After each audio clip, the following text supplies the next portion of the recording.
हिसार में बने चौधरी देवीलाल संजीवनी अस्पताल का शुभारंभ करने पहुंचे सीएम मनोहर लाल का विरोध करने पहुंचे आंदोलनकारी उग्र हो गए।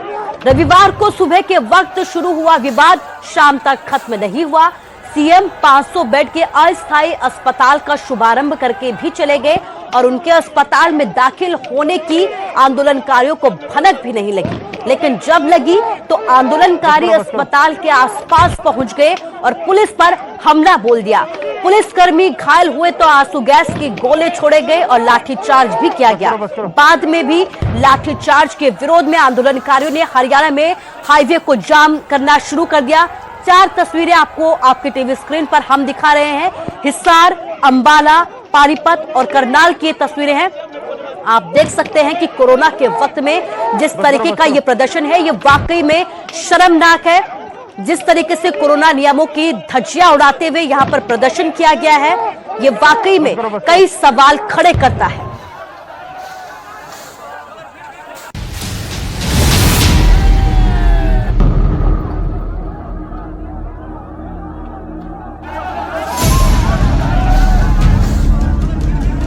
एक तरफ कोरोना के खिलाफ लड़ाई, दूसरी तरफ खेती कानूनों की लड़ाई। कोरोना के खिलाफ लड़ाई जीतने के मकसद से रविवार को मुख्यमंत्री मनोहर लाल हिसार पहुंचने वाले थे।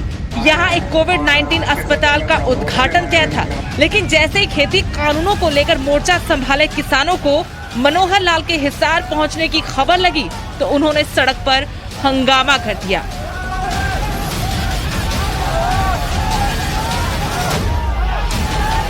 अपने जाने पहचाने अंदाज में किसान हांसी से हिसार की तरफ आगे बढ़ने की कोशिश करते रहे, लेकिन पुलिस का पहरा भी कड़ा था और फिर वही हुआ जो पिछले कई महीनों से देखते आ रहे हैं। पुलिस और किसानों के बीच सीधा टकराव।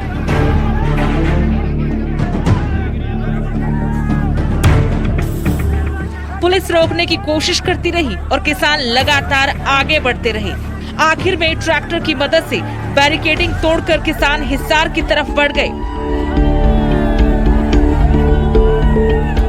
एक तरफ किसान हिसार की तरफ बढ़ रहे थे तो दूसरी तरफ मनोहर लाल भी जैसे तैसे हिसार पहुंच ही गए। मुख्यमंत्री ने 500 बेड के अस्थायी कोविड-19 का उद्घाटन किया और फिर चले गए, मगर हालात उसके बाद और ज्यादा बेकाबू हो गए।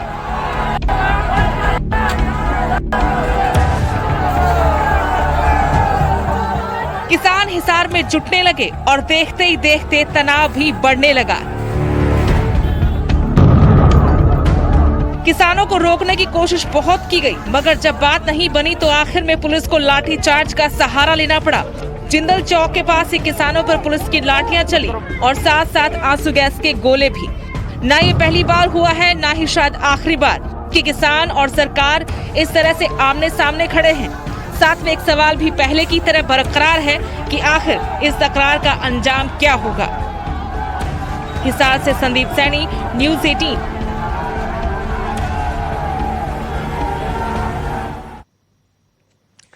एक अजीब बीमारी की वजह से पूरा देश डर में है, खौफ में है। इसके बीच इस तरह की तस्वीरें सामने आना वाकई में शर्मनाक है।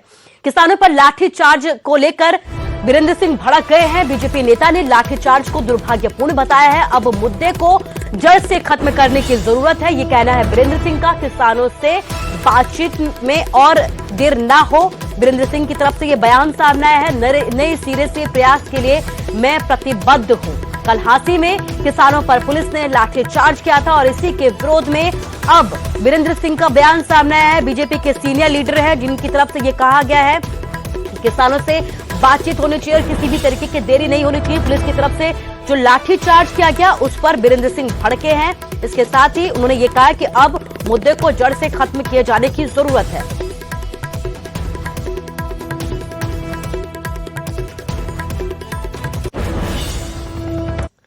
और चलिए आगे बढ़ते हैं। किसान नेता राकेश टिकैत ने लाठीचार्ज की कड़े शब्दों में निंदा की है और कहा कि पूरा देश किसानों के साथ खड़ा है, लेकिन कोरोना नियमों को तोड़ने को लेकर किसी तरीके का कोई बयान टिकैत की तरफ से सामने नहीं आया।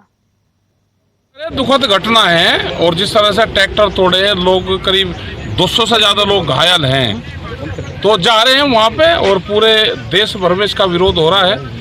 बहुत जगह रास्ते जाम इसमें हो रहे हैं। वे हमारे लोग छूटे, जो ट्रैक्टर है उसका भी जो कमेटियाँ निर्णय लेगी उसमें भी लेंगे सब लोगों के साथ में। और पूरा देश इस आंदोलन में जो ये घटना हुई है उसकी निंदा करते हैं और आंदोलन जितना भी और तेज यहाँ पर करा जाएगा वो करेंगे। आप क्या तस्वीरें आपने देखी, कई किसान यहां पर भी बिना मास्क के नजर आए, बिना सोशल डिस्टेंसिंग के यहां पर नजर आए। खैर, किसानों पर हुए लाठीचार्ज को हरियाणा के कांग्रेस अध्यक्ष कुमारी सैलजा ने भी शर्मनाक और निंदनीय बताया है।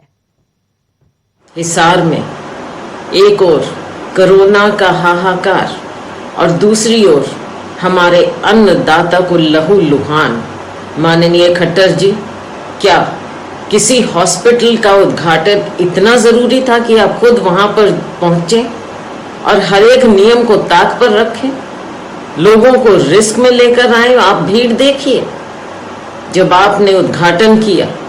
और दूसरी ओर किसानों से बातचीत करने की बजाय, तीनों काले कानून वापस लेने की बजाय उन पर लाठियां बरसाई जाती हैं, उनका खून बहाया जाता है।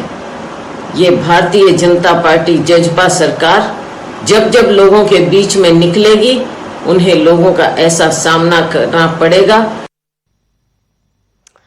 और इधर कोरोना के खिलाफ लड़ाई में हरियाणा सरकार की कोशिशें लगातार जारी है। पानीपत और हिसार में सीएम मनोहर लाल ने अस्थायी कोविड अस्पताल का उद्घाटन किया। पानीपत रिफाइनरी के पास गुरु तेग बहादुर कोविड अस्पताल का उद्घाटन किया गया।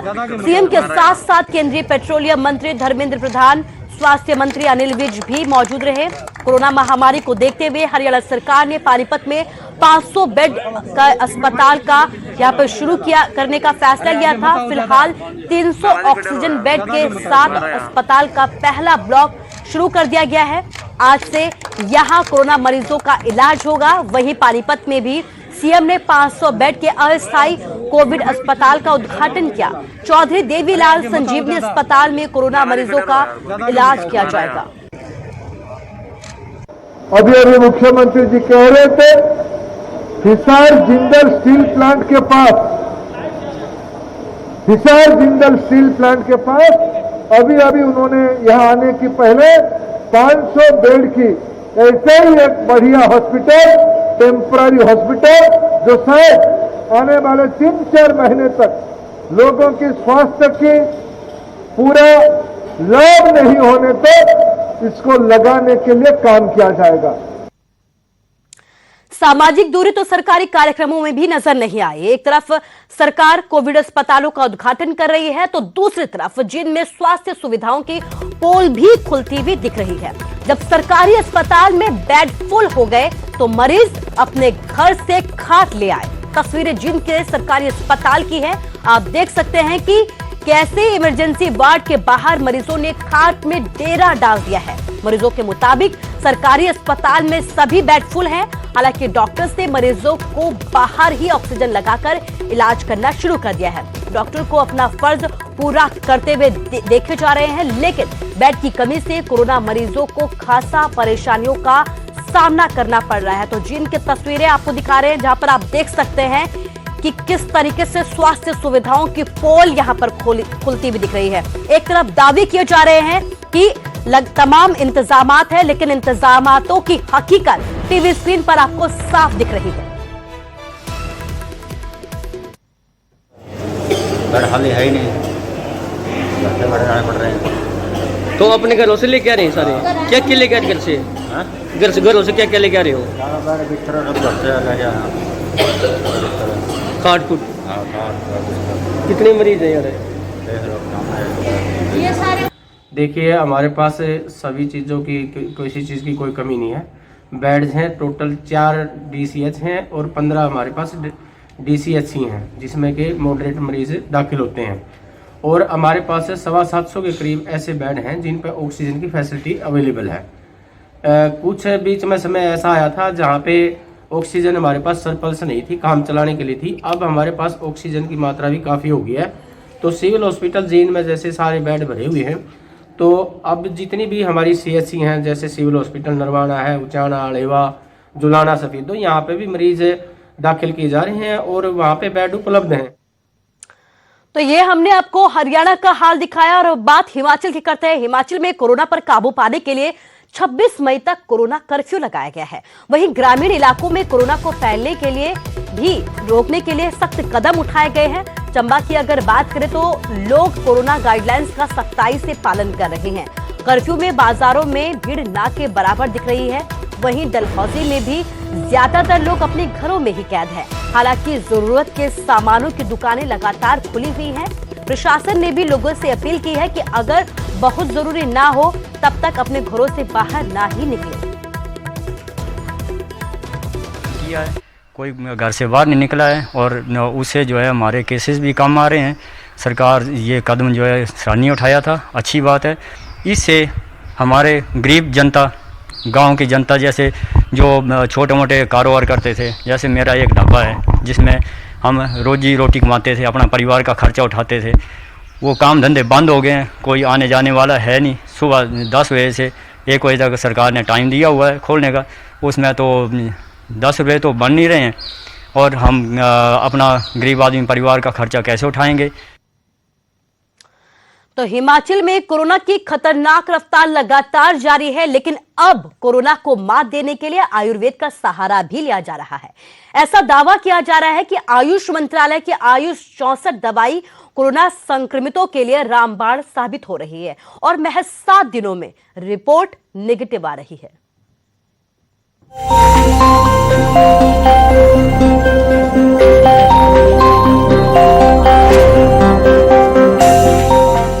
आयुर्वेद में कई असाध्य रोगों का इलाज छिपा है और आयुर्वेदिक दवाई अब कोरोना संक्रमितों के लिए भी रामबाण साबित हो रही है।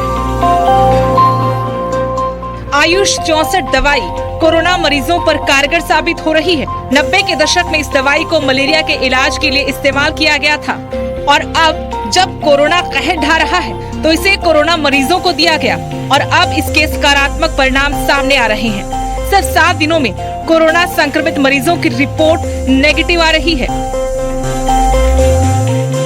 इसके जो रिजल्ट्स हैं वो माइल्ड, एसिम्प्टोमेटिक और मॉडरेट में काफी अच्छे रिजल्ट्स हैं और विद इन 7 डेज जो आरटीपीसीआर पॉजिटिव थे वो नेगेटिव हो रहे थे। और ये आयुर्वेदिक की अच्छी पहल है कि इन्होंने कोविड 64 दवाई एक लॉन्च की है। मैं ये दवाई लेने आया हूँ।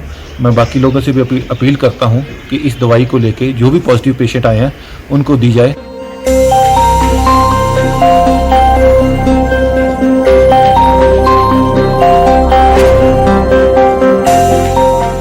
उधर सिरमौर में भी कोरोना मरीजों का इलाज आयुर्वेद से किया जा रहा है।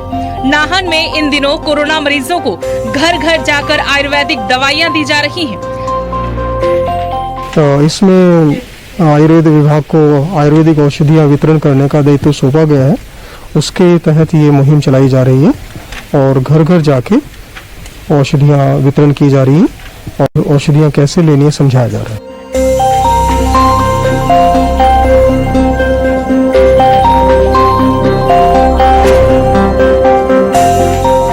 आयुर्वेदिक दवाई के सकारात्मक नतीजों को देखते हुए सरकार और प्रशासन तो उन्हें बड़े स्तर पर आवंटित कर रहा है। साथ ही लोग भी आयुर्वेद की तरफ आकर्षित हो रहे हैं। मंडी से वीरेंद्र भारद्वाज के साथ नाहन से सतीश शर्मा, न्यूज़ 18। और चलिए आगे बढ़ते हैं। कोविड-19 महामारी ने परस्पर निर्भरता की भावना को सुदृढ़ किया है, जिससे कि पूरा देश इस विपत्ति का एकजुट होकर मुकाबला कर सके। वैक्सीनेशन लगातार जारी है, लेकिन इसके साथ ही जरूरत है कि हम सभी मिलकर इसमें अपना सर्वश्रेष्ठ योगदान दें, जिससे हम एक साथ इस वायरस को हराने की तरफ अपने कदमों को आगे बढ़ा सके। नेटवर्क 18 इस मुहिम में हर कदम पर आपके साथ खड़ा रहेगा। जब तक सभी सुरक्षित नहीं होते तब तक कोई भी सुरक्षित नहीं होगा। इसी सोच के आधार पर हमारे कैंपेन संजीवनी का लक्ष्य यह सुनिश्चित करना है कि वैक्सीन पाना सभी भारतीयों का अधिकार है।